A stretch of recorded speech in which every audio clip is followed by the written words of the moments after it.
हरिः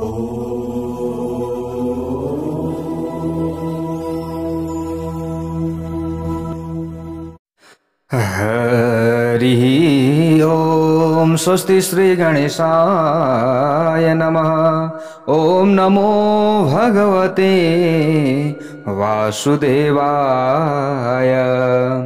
ओम श्री हरये नमः। ओम अहो वकीयं स्तनकालकूटं जिघांसयापाय यदप्यसाध्वी लेभे गतिं धात्र्युचितां ततोऽन्यं कं वा दयालुं शरणं व्रजेम। कं वा दयालुं शरणं व्रजेम। नारायणं नमस्कृत्य नरं चैव नरोत्तमं देवीं सरस्वतीं व्यासं ततो जयमुदीरयेत्। भक्तवत्सल भगवान को जय जय होस्। पतित पावन भगवान नाम को जय जय होस्। मूल चतुर्मास भागवत कथा को जय होस्। प्यारा भक्त भागवतहरू, यतिखेर हजुरहरू मूल चतुर्मास भागवत कथा श्रीमद् भागवत महापुराण श्रवण गर्दै हुनुहुन्छ। यो पावन समयमा श्रीमद् भागवत महापुराण कथा श्रवण गर्न पाउनु हाम्रो सौभाग्य हो। त प्यारा भक्त भागवतहरू, यसरी कथा श्रवण गर्दै आउने क्रममा तपाईँ हामी आजको नयाँ भाग 24 मा उपस्थित भइसकेका छौं। अब यहाँ जो भगवान श्री कृष्णको जो दयालुता, यो भगवान श्री कृष्णमा जो करुणा थियो, प्यारा भक्त भागवतहरू, आफ्नो शत्रुलाई पनि मित्र सम्झने, आफूलाई मार्न आउने व्यक्तिलाई पनि सद्गति प्रदान गर्ने, यो जब गुण उनी परमहंस जो सुखदेवजीले श्रवण गर्नुभयो वेदव्यासजीका शिष्यहरूबाट, त भगवान जो श्री कृष्णको यो महिमा श्रवण गर्ने बित्तिकै जो परमहंस सुखदेवजीको मन पनि एकदमसँगले पग्लियो। प्यारा भक्त भागवतहरू, यस्तो भएको छ आज। ल हेर्नुहोस् है, पहिलो श्लोकमा त उहाँ यस्तो हुनुहुन्छ, उस्तो हुनुहुन्छ, उहाँ चाहिँ मयूर पंख धारण गर्नेवाला हुनुहुन्छ, गोपीहरूका बीचमा बसेर उहाँले चाहिँ मुरली बजाउनुहुन्छ, यस्ता प्रकारका गुणहरू, यस्ता प्रकारको उहाँको स्वभावको बारेमा वर्णन गरिएको थियो। सुखदेवजीले सम्झनुभयो, ओहो रूपमा पनि राम्रो रहेछन्, सबैबाट सम्मानित पनि रहेछन्, तर के थाहा सबैले मानेका व्यक्ति त भोलि उच्छृङ्खल पनि हुन सक्दछन्, भोलि आफ्नो बाटो छोड्न पनि सक्दछन्। होला शक्तिशाली हुनुहुन्छ होला, उहाँको शरणमा भोलि जाउँला, के मलाई शरणमा लिनुहुन्छ अथवा हुन्न, यसको के ग्यारेन्टी छ र? के ग्यारेन्टी छ? छैन।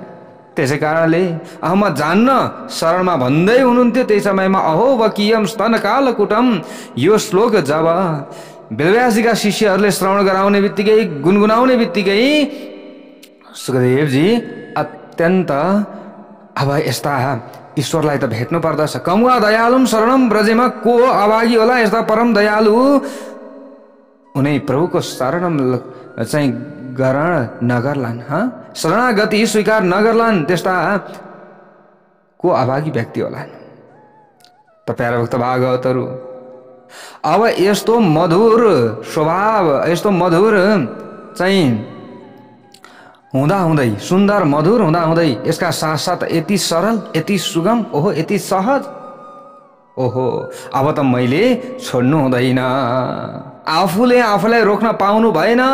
श्री सुखदेवजीले हरेर गुणाक्षिप्तमतिर् भगवान वादरायणी अद्यगान महदाख्यानम नित्यं विष्णु जना प्रिय।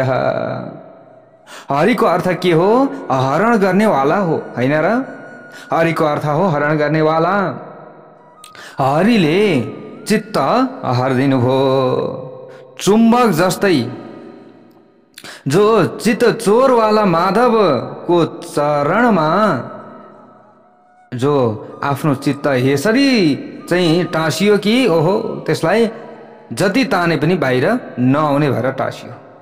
कसको? सुखदेवजीको त्यो चित्त यसरी खिच्यो कि भगवानको चाहिँ यो गुणले। ल हेर्नुहोस् है प्यारा भक्त भागवतहरू, त हतार हतार आउनुभयो सुखदेवजी। अनि छेउमा आएर वेदव्यासजीका शिष्यहरूलाई भन्नु, अरे भैया अरे भाइ, ल अझै अरू प्यारा प्यारा श्लोकहरू ल गुनगुनाउनुहोस् त, मलाई त सुनाउ पो लाग्यो त, अरू 2-4वटा श्लोक गुनगुनाउनुहोस् त। त्यो समयमा शिष्यहरूले बोले, ओहो कहाँ हामीसँग त यहाँभन्दा धेरै श्लोकै छैन नि, यति नै हो। यदि तपाईँले अन्य धेरै श्लोकहरू श्रवण गर्न चाहनुहुन्छ भने हाम्रा गुरु हुनुहुन्छ, उहाँको शरणमा तपाईँ जानुपर्ने हुन्छ। जाउँ भन्ने बित्तिकै सुखदेवजी रोकिनु भएन, तुरन्त उहाँ लाग्नुभयो। शिष्यहरूले भने नि त यस्ता श्लोक त 18,000 श्लोकको पावन संहिता छ हाम्रा गुरुसँग, आउनुहोस् आउनुहोस् हाम्रा साथमा। आत्मरामा समुनयो निर्गन्था प्युरुक्रमे कुर्वन्त्य हैतु किं भक्ति मिथम भूत गुणो हरि। ल हेर्नुहोस्, सुतजी भन्नुहुन्छ नैमिषारण्यमा शौनकादि 88,000 ऋषिहरूलाई, अरे ऋषिगणहरू, गोविन्दको गुणानुवाद यति दिव्य छ, यति मधुर छ कि जो परमहंस सुखदेवजीको मन पनि तान्यो। चुम्बकको शक्ति जति धेरै छ त्यति नै फलामलाई छिटो तान्दछ नि चुम्बकले, होइन? जति शक्ति धेरै भयो त्यति छिटो फलामलाई तान्दछ चुम्बकले। थोरै थोरै फलाममा खिया लागेको छ भने अथवा चुम्बकको शक्ति पनि कम छ भने त्यो फलामलाई तान्न अलि ढिलो गर्छ नि चुम्बकले पनि, होइन र? तर विशुद्ध शुद्ध फलाम छ भने अनि शक्तिशाली चुम्बक छ भने त्यहाँ ढिलो हुँदैन, चुम्बकले तान्नका लागि एकदम छिटो तान्दिन्छ। त्यसै कारणले प्यारा भक्त भागवतहरू, अब हामी के भयौँ? हामी भयौँ फलाम, भगवान हुनुभयो चुम्बक। त हामीमा पनि हाम्रो यो फलाम रूपी शरीरमा ख्याल आएको छ भने हामी धेरै छिटो भगवानका गुणानुवाद आदिले तानिने हुँदैनौँ। बिस्तार बिस्तार मात्रै हामी तानिन्छौँ, किनभने हामीमा ख्याल आएको छ नि त। काम क्रोध लोभ मोह मद मात्सर्य रूपी यो ख्याल आएको छ। हाम्रो यो हृदयमा त अरू नै हामीले राखिसकेका छौँ, भगवानलाई स्थान नै हामीले दिएका छैनौँ भने यो बाहिरी आवरणले हामीलाई ढाकेको छ। त भगवान शक्तिशाली हुनुहुन्छ, भगवान रूपी चुम्बक शक्तिशाली छ, हामीलाई तान्ने प्रयत्न गर्दछ त्यो चुम्बकले, तर हामी तानिएका छैनौँ। ल हेर्नुहोस् है, त त्यो फलाममा बाहिरबाट अझै कपडा बेरिएको छ भने, जस्तै हजुरहरूले चुम्बक राख्नुभयो छेउमा अनि फलामलाई चाहिँ कपडाले बेरिदिनु भयो भने त्यो चुम्बक जति नै छेउमा गए पनि त्यो फलाम हत्तापत्ता तानिँदैन नि, होइन र? तानिँदैन। त्यस्तै हामीमा पनि बाहिरी आवरण लाग्नु हुँदैन। भक्तवत्सल भगवानको जय जय होस्। ल हेर्नुहोस्, त सुखदेवजीमा त बाहिरी आवरणले ढाकेको छैन, सुखदेवजीको चित्त त परम विशुद्ध छ, त्यसैले त यति छिटो तानियो त उहाँको मन, यति छिटो भगवानको त चरण रूपी चुम्बकमा चिप्कियो, तानियो, टाँसियो। ल हेर्नुहोस्, आफूले आफैलाई रोक्न पाउनु भएन, यसरी बताइएको छ। सारा ग्रन्थीहरू खुलेको छ, शरीर स्वच्छ छ, मन स्वच्छ छ, आत्मा स्वच्छ छ, तुरन्त तानिनु हो। अविद्या स्मिता राग द्वेष अभिनिवेश यो अज्ञानका ग्रन्थीहरू हुन्, जसका यी अज्ञानका ग्रन्थीहरू खुलिसकेको छ। निर्ग्रन्थ एकदम निग्रन्थ ग्रन्थी बेगरको। ल हेर्नुहोस् प्यारा भक्त भागवतहरू, त उहाँलाई भगवानका गुणानुवादले नतान्ने कुरो हुन्थ्यो त? हुन्थेन। सुखदेवजीको छेउमा यस्ता प्रकारका कुनै पनि गन्दगीहरू थिएनन्। प्यारा भक्त भागवतहरू, हामीले यसरी बुझ्नु पर्दछ। कौपिन रूपी ग्रन्थीले पनि रहित हुनुहुन्थ्यो। ल हेर्नुहोस् है, केही धारण गर्नुहुन्थ्यो? न, केही पनि धारण गर्नुहुन्न थियो। सबै स्त्री पुरुष एउटै ठान्नुहुन्थ्यो उहाँले। कहिले पनि त्यहाँ भेद गर्नु भएन, यी स्त्री हुन्, यी पुरुष हुन्। ल हेर्नुहोस् त त्यही कारणले त आज सुखदेवजीलाई त्यो भगवानका पावन गुणानुवाद आदिले ताने नि त। ल हेर्नुहोस् त यस्ता प्रकारले श्री वेदव्यासजीका सामुन्यमा श्री शुक्राचार्यजी आउनुभयो, आइपुग्नुभयो, चरणमा नमन गर्नुभयो। गुरुदेव के यो प्रसाद मेरो लागि पनि मिल्दछ? जुन आफ्ना शिष्यहरूलाई हजुरले दिनुभएको छ, ती शिष्यहरूले श्लोक गुनगुनाए, मलाई पनि आज हजुरको छेउमा आउन मन लाग्यो। के त्यो प्रसाद मलाई पनि मिल्छ? त प्यारो भक्त भागवतहरू अब यस्ता प्रकारले अब हेर्नुहोस् त, जो मधुर मधुर भागवतको श्लोक अब सुन्ने बित्तिकै त सुखदेवजी अत्यन्त चकित पर्नु भएको छ नि त। के यो प्रसाद मलाई पनि मिल्दछ? त आफ्नो छोराले यो शब्द भन्ने बित्तिकै पिताजीको आँखाबाट आँसु झर्यो, वेदव्यासजीका आँखाबाट आँसु झर्यो। हो, हिजो घर छोडेर हिँडेको थियो मेरो छोरो, परमहंस सन्यासी भनेर हिँडेको थियो। ए छोरा यता आऊ, ए छोरा यता आऊ भनेर मैले बारम्बार पुकारा गरेँ, तर हिजो मेरो छोराले मतिर फर्केर हेरेको थिएन। के कारणले भन्दा हिजो मसँग भगवानका यी गुणानुवाद, भगवानको यो कृपा मलाई रहेनछ, त्यही भएर त हिजो मेरो छोराले मलाई हेरेको थिएन, मतिर फर्केको थिएन। तर आज त भगवानको त्यो जुन शक्ति छ, भगवानको आज मलाई कृपा भएको छ। आज भगवानका गुणानुवाद मैले गाएँ। त्यही गान केवल 2टा मात्रै श्लोक मेरा चाहिँ शिष्यहरूलाई मैले दिएको थिएँ। आज त्यही श्लोकले गर्दा गोविन्दको कृपा भयो, मतिर मेरो छोरो फर्केर आए। ओहो, हिजो मैले पागल जस्तै भएर भनेको थिएँ छोरो छोरो भन्दै। आज गुणानुवाद गोविन्दको यति पावरफुल रहेछ। ल हेर्नुहोस् प्यारो भक्त भागवतहरू अत्यन्त प्रसन्न हुनुभयो। यो सबै के हो? उनै प्रभु, उनै ईश्वरको चमत्कार हो, उनै ईश्वरको चरित्रको चमत्कार हो। ल हेर्नुहोस्, आज हामीले पनि भगवानका गुणानुवादलाई एकदम ध्यानपूर्वक नित्य श्रवण गर्दछौँ। जतिखेरै श्रवण गरिरहन्छौँ भने त्यो शक्ति हामीमा पनि आउने रहेछ। हामीले यो कुरा बुझ्नु पर्यो। त तुरन्त आफ्नो छोरालाई श्रीमद् भागवत संहिता प्रदान गर्नुभयो। वेदव्यासजीले मधुर मधुर भागवतको श्लोक सुनाउनु भयो। श्री वेदव्यासजीले सुखदेवजी पनि भगवानका यी मधुर मधुर गुणानुवाद आदि सुनेर एकदम दिवाना बन्नुभयो।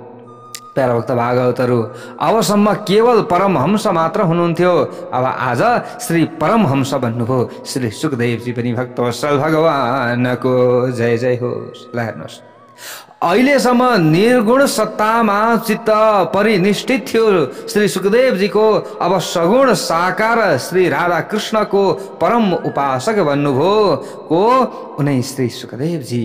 ल हेर्नुहोस् त, म निर्गुण निराकार उनै ईश्वरको आराधना गर्छु भन्ने व्यक्तिले आज सगुण साकारको उपासक बन्नुभएको छ। आज धेरै व्यक्तिहरू यही भन्छन् नि, भगवानलाई आँखाले देखिँदैन, नदेखिने उनै भगवानलाई हामीले पदार्थ किन चढाउनु पर्यो? हुन त भगवानले पनि भन्नुभएको छ, म पदार्थको भोको त होइन भनेर भन्नुभएको छ, होइन र? तर पनि आफ्नो शुद्धिका लागि हामीले अर्पण गर्छौँ नि। तर त्यो कुरो हामीले बुझ्दैनौँ। सगुण साकारको हामीले साकार रूपको मूर्तिको पूजा गर्छौँ भने त्यहाँनिर हामीले साकार देखिने कुनै पनि चिजवस्तु अर्पण गर्दाखेरि हामी पनि शुद्ध हुन्छौँ, यसरी बताइएको छ। त्यसैले त दानको, त्यसैले त पूजाको, त्यसैले त चाहिँ विभिन्न पदार्थहरूको हामीले भगवानका अगाडि निवेदन गर्दछौँ, भगवानलाई हामीले अर्पण गर्दछौँ। त भगवान पैसाको कुरा गरौँ प्यारो भक्त भागवतहरू, यो पैसा, यो नोट, धेरैजना हामीले भन्छौँ हिजो भगवानका पालामा त कहाँ यस्तो यो नोट थियो र? यो कागजको नोट थियो, हिजो थिएन। हिजो हामीले जान्दाखेरि पनि सिक्का मात्रै थियो, त्योभन्दा अगाडि त के थियो के तर पनि त त्यतिखेर त्यसको मूल्य थियो। जो सबैभन्दा प्यारो लाग्दछ त्यो चिज भगवानलाई अर्पण गर। यसको मतलब सबैभन्दा धेरै अहिले दौडिएका व्यक्तिहरू केमा? धनमा, यो पैसामा सबैभन्दा प्यारो के छ? पैसा छ। सबैभन्दा प्यारो चिज पनि भगवानलाई निवेदन गर्न सक्छ भने यो व्यक्तिमा केही न केही त्याग छ। भगवान्ले यो कुरो बुझ्नुहुन्छ नि त। हामीले यो कुरा बुझ्नु पर्दछ प्यारो भक्त भागवतहरू। किनभने सबैभन्दा प्यारो चिज हामीले खोज्दै हिँड्ने चिज, जतिखेरै धनको पछि लाग्ने चिज, यो धन द्रव्य। हिजो यो पैसा यो नोट थिएन होला, तर द्रव्य त भनिन्थ्यो हिजो पनि, होइन र? आज पनि यसलाई द्रव्य भनिन्छ। त्यही द्रव्य त हामीले अर्पण गरेका हौँ, चाहे यो प्लास्टिकको होस्, चाहे यो सिक्काको होस्, चाहे यो कागजको होस्, होइन हो? हामीले यो कुरा बुझ्नु पर्दछ। त प्यारो भक्त भागवतहरू, आज यही भागवत संहितालाई आत्मसात गरिसकेपछि उनै श्री सुखदेवजी महाराजले अवसर पाउने बित्तिकै परीक्षितलाई यो श्रीमद् भागवत महापुराण पस्किनु भएको थियो, परीक्षितलाई दिनुभएको थियो। यसको मतलब यसरी सुतजीले नैमिषारण्यमा शौनकादि 88,000 ऋषिहरूलाई यो कथा सुनाउँदै हुनुहुन्छ। प्यारो भक्त भागवतहरू, यही श्रीमद् भागवत महापुराण कसरी सुखदेवजीलाई मिल्यो त भन्ने कुरा, यो कथा प्रसङ्ग हामीले यहाँ श्रवण गऱ्यौँ र आफूलाई प्राप्त भएको कुरा उनै परीक्षितलाई उहाँले प्रदान गर्नुभएको थियो। श्री सुखदेव जस्ता परमहंस 7 दिनसम्म एक ठाउँमा बस्नुभयो। हेर्नुहोस् है प्यारो भक्त भागवतहरू, गोदहन कालभन्दा ज्यादा एक ठाउँमा टिक्न नसक्ने, गोदहन कालभन्दा ज्यादा एक ठाउँमा रहन नसक्ने जो श्री सुखदेवजी 7 दिनसम्म लगातार परीक्षितलाई एकै ठाउँमा बसेर कथा सुनाइराख्नुभयो। यसको कारण के हो? परीक्षितले भागवत किन सुन्नुभयो? परीक्षितलाई नै श्री सुखदेवजीले पात्र किन बनाउनु भयो? श्रीमद् भागवत महापुराण श्रवण गर्ने अथवा श्रवण गराउने पात्र किन बनाउनु भयो? श्री सुतजी महाराजले अब परीक्षितको परम चरित्रलाई यहाँ प्रारम्भ गर्नुहुन्छ। प्यारो भक्त भागवतहरू, त नैमिषारण्यमा शौनकादि 88,000 ऋषिहरूले प्रश्न गरे नि त। हजुरले भन्नुभयो कि यो परम पावन संहिता सुखदेवजीले प्राप्त गरेपछि परीक्षितलाई दिनुभयो भनेर। किन परीक्षितलाई दिनुभयो त? उहाँमा के पात्रता थियो त? केही न केही त हुन पर्यो नि। केही न केही चाहिँ भाग्य छ भने मात्र श्रीमद् भागवत महापुराण श्रवण गर्न पाइन्छ, त्यही पनि पुरा पाइन्छ, होइन भने त अल्प अल्प मात्रै पाइन्छ, बाहिरी कुरा मात्रै श्रवण गर्न पाइन्छ, पुरा कथा कहाँ श्रवण गर्न पाइन्छ र? हेर्नुहोस् त, यहाँ श्री सुतजीले नैमिषारण्यमा शौनकादि 88,000 ऋषिहरूलाई परीक्षितको चरित्र श्रवण गराउनका लागि प्रारम्भ गर्नुभयो। भक्तवत्सल भगवानको जय जय होस्। प्यारो भक्त भागवतहरू, यहाँ भनिएको छ, यदा मृधे कौरवसृञ्जयानां वीरेष्वथो वीरगतिं गतेषु वृकोदराविद्ध गदाभिमर्श भग्नोरुदण्डे धृतराष्ट्रपुत्रे भग्नोरुदण्डे धृतराष्ट्रपुत्रे। सुतजी भन्नुहुन्छ, हे ऋषिश्वर हो, त्यो समयको कुरा हो जुन समयमा जब महाभारतको युद्धमा सबै कौरवहरू मारिए, पाण्डवहरूलाई विजयश्री प्राप्त भयो। अन्तिम युद्धमा विशाल भीमसेनको गधाले दुर्योधनको उरुदण्ड भेदन भयो। जङ्घालाई तोडिदिनु भयो। कसले? भीमसेनले दुर्योधनको जङ्घालाई। तब दुर्योधन मूर्छा अवस्थामा रहेको थियो। त्यही मूर्छा अवस्थामा रहेको दुर्योधनलाई छोडेर पाण्डव आफ्नो शिविरमा गए। त्यो समयमा एकान्तमा, जब एकान्त समय रह्यो, सबै पाण्डवहरूले छोडेर गए। दुर्योधन लडेको छ, रणभूमिमा आयो, आथो गरेको छ, आफ्नो तिग्रा भाँचिएको छ, खुट्टा भाँचिएको छ, उठेर हिँड्ने अवस्थामा छैन, प्राणान्तको समय छ। यही समयमा अश्वत्थामा आइपुग्यो। कहाँ? अश्वत्थामा आइपुगे जहाँ दुर्योधन मृत्युसँग लडिरहेका थिए। कुरुक्षेत्रको रणभूमिमा वरिपरि सबै सब थियो। हिंस्रक जनावरहरूले ती सबहरूलाई झम्टी खाइरहेका थिए। गिद्धहरू आकाशमा उडिरहेका थिए। यो सबै हेरेर अश्वत्थामा चिन्तामा परे। त गिद्धहरूले दुर्योधनलाई पनि मृत देह सम्झेर, दुर्योधनको शरीरलाई पनि मृत देह सम्झेर झम्टी आइरहेका थिए टोक्नका लागि। घायल दुर्योधन घरि यता लड्थ्यो, घरि उता लड्थ्यो, घायल हुन्थ्यो, एकदम सन्तृष्ट अवस्थामा थियो दुर्योधन। ल हेर्नुहोस् है प्यारा भक्त भागवतहरू, यो दुर्दशा जब अश्वत्थामाले देखे अत्यन्त विकल भए, अत्यन्त चिन्तामा परे।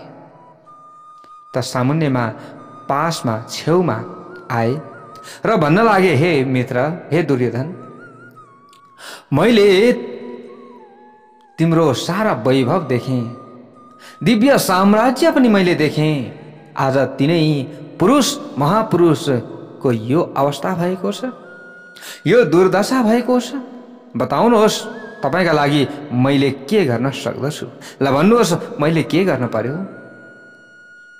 मैले तिम्रो नुन खाएको छु, त्यसै कारणले गर्दा यो सारा एहसान म माथि छ। भन्नुहोस् मित्र, के इच्छा छ तपाईको? के गर्न चाहनुहुन्छ? मैले के गर्नु पर्यो? त यो समयमा दुर्योधनले बोल्यो, हे मित्र, हामी 100 भाइ थियौं, 100 जना थियौं हामी, आज एक पनि नरहने भयौं, 100 मा 1 जना पनि जीवित नरहने भयौं। अब मलाई धेरै पीडा त केमा छ भने हामी यत्रा थियौं, सबै नास्यौं, तर जो पाण्डव बिल्कुल 5 जना थिए, आज 5 जनामा 1 जनाको पनि क्षय भएको छैन, 1 जनाको पनि मृत्यु भएको छैन। आज 5 जनामा उनीहरू 5 जना छन्, तर हामी त सबै सकियौं। मलाई यो कुराको धेरै चिन्ता छ। उनीहरू त जिउका त्यौं छन्, 5 जना छन्, कमसे कम 1 जनाको मात्रै पनि त मृत्यु भएको भए मेरो यो चित्तमा सन्तोष मिल्दथ्यो होला, मलाई केही न केही खुसी मिल्दथ्यो होला। आज मेरो यस्तो अवस्था भएको छ। त दुर्योधनले रुन लाग्यो, कराउन लाग्यो। अश्वत्थामाले भने त्यो समयमा, अरे मित्र, तपाईको मित्र छ अश्वत्थामा, अश्वत्थामा, अन्तिमको इच्छा, अन्तिमको अब इच्छा के छ त? मेरो अब दुर्योधनले यहाँ भनिरहेको थियो, म त अत्यन्त पीडामा छु मित्र। किन पीडामा छु भन्दा हामी त सबै नास्यौं नि त। अश्वत्थामाले भनेको छ यो समयमा, हे मित्र, अन्तिम इच्छा यही हो त? त्यसो भए पाण्डवहरू मध्ये एउटाको मात्रै मृत्यु होस् भन्ने तिम्रो अन्तिम इच्छा यही हो त? त्यसो भए तिमीले चिन्ता गर्नु पर्दैन हे मित्र। 1 जनाको मात्रै होइन, 5 जनाको शिर काटेर आज मैले मेरा साथीको छेउमा, मेरा मित्रका छेउमा ल्याएर राख्न सकिनँ भने मेरो नाम अश्वत्थामा होइन। यसो भनेर अश्वत्थामा तुरन्त त्यहाँबाट हिँड्यो। सोच्न लाग्यो कि अब के गर्ने, अब कसरी मार्ने त? 5 पाण्डव कमजोर त छैनन्, तर मैले वचन दिएको छु मित्रलाई, काक उल्लुको न्यायबाट उसले हमला गर्ने प्रयत्न गर्यो। प्यारा भक्त भागवतहरू, अब यो न्याय के हो त भन्दा तमाम कागहरू एउटा वृक्षमा बसेका रहेछन्। प्यारा भक्त भागवतहरू, तमाम कागहरू नि रात्रिको समयमा, अब राति उल्लुले आँखा देख्छ नि, काग उल्लुको न्याय भनेको यही हो। अब आँखा दिउँसो उल्लुले देख्दैन, राति देख्छ। त एउटा वृक्षमा बसेका जति पनि कौवाहरू थिए, यी कौवाहरूलाई रात्रिमा एउटा उल्लुले हमला गरेर सारा कागहरूलाई मारिदिएको थियो। यो न्याय, यो कथा याद आयो आज कसलाई? अश्वत्थामालाई। तब एक उल्लुले यसरी विजय प्राप्त गरेको थियो भने म पनि अश्वत्थामा हुँ नि। यही न्याय, यही सिद्धान्त अनुसार म अगाडि बढ्छु। आज 5 पाण्डव एकदम सशक्त छन्, तर म आज एक्लै उनीहरूको छेउमा जानेछु। यही विधि अनुसार मैले आक्रमण गर्नेछु। रात्रिको समयमा आक्रमण गर्नेछु, दिउँसो त मैले सक्दिनँ नि। फेरि उनीहरू सुतेको बेलामा म आक्रमण गर्नेछु। ल हेर्नुहोस् है प्यारा भक्त भागवतहरू, आज अश्वत्थामाको मनमा यो विचार आयो, उता भगवान श्री कृष्णले बुझ्नुभयो अश्वत्थामाको चाहिँ दिमागमा यो कुरा खेलिरहेको छ। अघि ईश्वर त हर कण कणमा हुनुहुन्छ नि, कसले के बोल्दैछ, कसले के खाँदैछ, कसले कस्तो व्यवहार गर्दैछ, ईश्वरसँग त एक एक हिसाब छ, एक एक हिसाब छ। त आज ईश्वरले सोच्नुभयो, भगवानले सोच्नुभयो मैले बचाउनु पर्दछ, मेरा शरणमा आएका छन् यी पाण्डवहरू मैले बचाउनु पर्दछ। त ईश्वरले जे गर्न चाहनुहुन्छ त्यही हुन्छ। ल हेर्नुहोस् है, उहाँको इच्छाको चाहिँ नजिकमा अरू कसैको केही पनि लाग्दैन। उहाँले जस्तो इच्छा गर्नुहुन्छ अरू कसैको केही पनि चल्दैन। प्यारा भक्त भागवतहरू, भगवान आज पाँचै पाण्डवको शिविरमा पुग्नुभयो, रात्रिकालीन समयमा नै पुग्नुभयो र गएर भन्नुभयो, साँझको समय थियो, गएर हतार हतार भन्नुभयो, ए पाण्डव भाइहरू, ए दाजुभाइहरू, अब हाम्रो विजय भएको छ, आज हामी विजयी भएका छौँ। त्यसै कारणले गर्दा विजयको प्रथम रात्रि हो, यो धुमधामसँग उत्सव मनाउनु पर्दछ। अब यहाँ रहनु हुँदैन, अब यहाँ रहनु हुँदैन, अब उत्सव मनाउनका लागि यहाँबाट बाहिर निक्लिनु पर्दछ। त पाण्डवहरूले जब यो कुरा सुने तब पाँच पाण्डवहरू पनि एकदम हर्षित भए, तुरुन्त चाहिँ भगवान श्रीकृष्णसँग बाहिर निस्किए। त त्यो समयमा के भयो त, ल हेर्नुहोस् है, पाँच पाण्डवका छोरा पाँचैजना पाण्डव जस्तै थिए। ल हेर्नुहोस् प्यारा भक्त भागवतहरू, यी पाँच पाण्डवका छोराहरूले माता द्रौपदीसँग यो समयमा भने, प्यारा भक्त भागवतहरू, आज पिताजीहरू हुनुहुन्न, आज पिताजीको शयन कक्षामा हामी सुत्ने भनेर पाँचै पाण्डवका छोराहरूले भने। ल हेर्नुहोस् है प्यारा भक्त भागवतहरू, हेर्दा बिल्कुल पाँच पाण्डवहरू जस्तै देखिन्थे, कुनै पनि तलमाथि थिएन। तर यति हो, अनुहार कलिलो, उमेर सानो थियो। ल हेर्नुहोस्, आज द्रौपदी पुत्र आएर पाँच पाण्डव शयन गर्ने जुन कक्ष थियो त्यहाँ आएर सुते। जब रात्रि भयो, पुरा रात्रि भयो, त्यो समयमा अश्वत्थामाले आक्रमण गरे। पाँच पाण्डव पुत्रलाई पाण्डव सम्झिएर आज जो अश्वत्थामा थिए, अश्वत्थामाले पाँचैजनाको शिर काटे। शिर काटेर प्रसन्न भए र उसले सोचे कि आज म सफल भएँ। अश्वत्थामाले सोचेका छन् आज म आज सफल भएँ, पाँचैजना पाण्डवको शिर काट्न आज म सफल भएँ। त हतार हतार लिएर त्यो शिर लिएर गए दुर्योधन भएको ठाउँमा। अरे मित्र, अरे दुर्योधन, लौ हेर, लौ हेर, देख्यौ देख्यौ, लौ हेर, एकजनाको मात्र शिर मागे होइन, आज मैले पाँचैजनाको शिर काटेर तपाईँको छेउमा ल्याएको छु। त त्यो समयमा दुर्योधन अत्यन्त प्रसन्न भयो। हेर्नुहोस् है प्यारा भक्त भागवतहरू, अत्यन्त प्रसन्न भयो, आज मेरो जीवन सफल भयो, ओहो मेरो साथी सफल भयो पाँच पाण्डवको हत्या गर्नका लागि।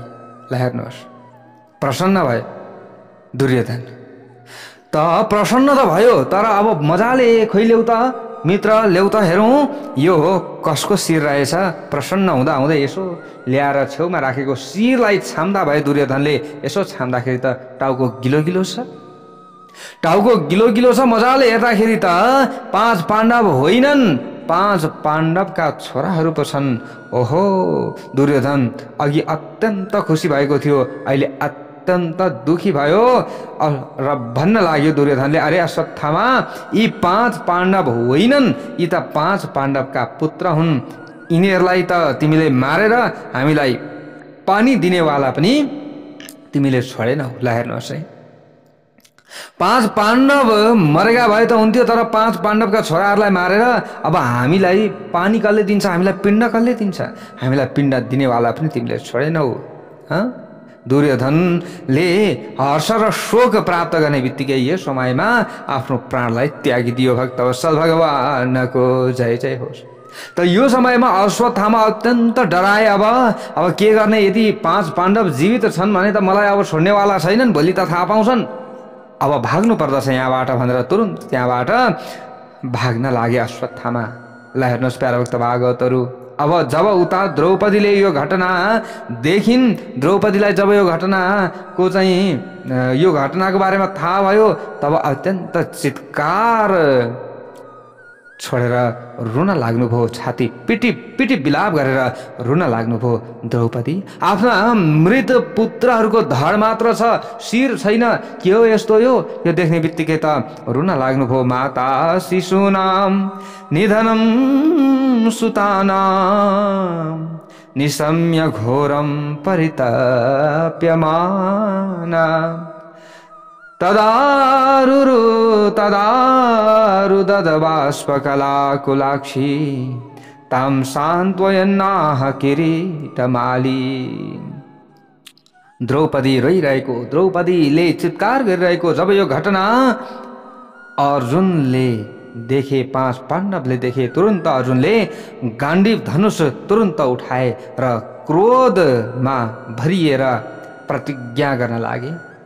हे द्रौपदी, तिमीले नरौ, तिमी चिन्ता नगर, तिमी दुखी नहौ। जो दुष्टले यो दुष्कर्म गरेको छ त्यही दुष्टलाई तिम्रो आँखाको अगाडि ल्याएर म मृत्यु दण्ड दिन्छु।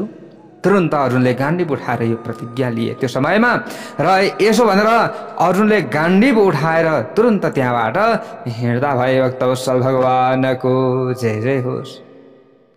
गोविन्दद्वारा सञ्चालित त्यो रथमा बसेर अश्वत्थामाको पिछा गर्दै गर्दै अर्जुन अगाडि दौडिन लाग्नुभयो। अश्वत्थामा अगाडि अगाडि भागिरहेको छ। ल हेर्नुहोस्, जब अर्जुनले अब मलाई खेलाउँदैछन् भन्ने कुरा अश्वत्थामाले थाहा पाए, त्यो समयमा उसको यो हंसले ठाउँ छोडिसक्यो। ल हेर्नुहोस् है, त देखे अश्वत्थामाले पछाडि पछाडि अर्जुनले मलाई दौडाइरहेका छन्, खेदाइरहेका छन्। अब बाँच्न सक्ने मेरो कुनै पनि आधार छैन। अब अन्तिम उपाय छ यही ब्रह्मास्त्र मैले जानेको, तर मलाई ब्रह्मास्त्र छोड्न आउँछ, फर्काउन आउँदैन। अब अश्वत्थामाले यो सोच्न लागे, ल हेर्नुहोस् अब के गरौँ, अन्तिम विकल्प जे होला होला। अश्वत्थामाले के गरे, त्यही ब्रह्मास्त्र छोडिदिए। अर्जुन तुरन्त डराउन लागे, भगवानसँग निवेदन गरे, हे प्रभु, लौ न प्रभु, अब के गर्ने, मैले के गर्ने। भगवानले पनि डराइरहेका अर्जुनलाई देखेर भन्नुभयो, ए अर्जुन, तिमी किन डराउँछौ? तिमीमा त ब्रह्मास्त्र छोड्ने पनि ज्ञान छ र त्यसलाई नियन्त्रण गर्ने पनि ज्ञान छ, किन डराउँछौ तिमी? तर यो जो अश्वत्थामा छ यसलाई ब्रह्मास्त्र छोड्न आउँछ, त्यसलाई फेरि नियन्त्रण गर्न आउँदैन। त्यसै कारणले गर्दा तिमीले पनि ब्रह्मास्त्रको प्रयोग गर र दुवै ब्रह्मास्त्रलाई खिच। यसरी भगवानले आदेश दिनुभयो। तुरन्त अर्जुनले पनि ब्रह्मास्त्र छोडिदिए। दुवै ब्रह्मास्त्र बिचमा गएर जुझ्न पुग्यो। त भगवानले भन्नुभयो, अर्जुन तुरन्त त्यो ब्रह्मास्त्रलाई शान्त गर। तुरन्त अर्जुनले दिव्य ब्रह्मास्त्रको प्रभावलाई शान्त गरिदिनु भयो। प्यारा भक्त भागवतहरू तुरन्त रथबाट ओर्लिएर अश्वत्थामालाई बन्दी बनाउनुभयो, बाँध्नुभयो, डोरीले रस्सीले बाँध्नुभयो, रथमा ल्याएर चाहिँ पछार्नुभयो। भगवानले भन्नुभयो त्यो समयमा, अरे अर्जुन, तिमीले त प्रतिज्ञा गरेका छौ, किन बाँधिरहेका छौ अर्जुनलाई? मृत्युदण्ड देऊ। यो आततायी हो, यो आततायीलाई मृत्युदण्ड दिनुपर्दछ। तिमीले किन ल्याएर यो रथमा राख्छौ? आततायी कसलाई भनिन्छ? कसलाई भनिन्छ? मत्तं प्रमत्तं उन्मत्तं सुप्तं बालं स्त्रियं जडं प्रपन्नं विरथं भीतं न रिपुं हन्ति धर्मवीर। धर्मवेत्ता पुरुषको जसले हत्या गर्दछ, बालकलाई जसले मार्दछ, मातेको व्यक्तिलाई जसले मार्दछ, पागललाई जसले मार्दछ, सुतेको शत्रु नै भए पनि जसले शत्रुलाई मार्दछ, यी व्यक्तिहरू आततायी हुन्। सुतेका कोही पनि शत्रुलाई कसैले पनि मार्दैन, त्यही माथि पनि अबोध बच्चालाई जसले मार्दछ त्यो आततायी हो। त्यसै कारणले गर्दा यसले अधर्म गरेको छ, हे अर्जुन, यसलाई छोड्नु हुँदैन, यसलाई मार्नु पर्दछ, मार्नु पर्दछ। त अर्जुनले भने त्यो समयमा, हे सरकार, हे प्रभु, मैले त यसलाई छोड्नेवाला त छैन, तर द्रौपदीलाई वचन दिएको छु मैले, यो अश्वत्थामालाई मैले द्रौपदीकै आँखा अगाडि लगेर मार्नेछु।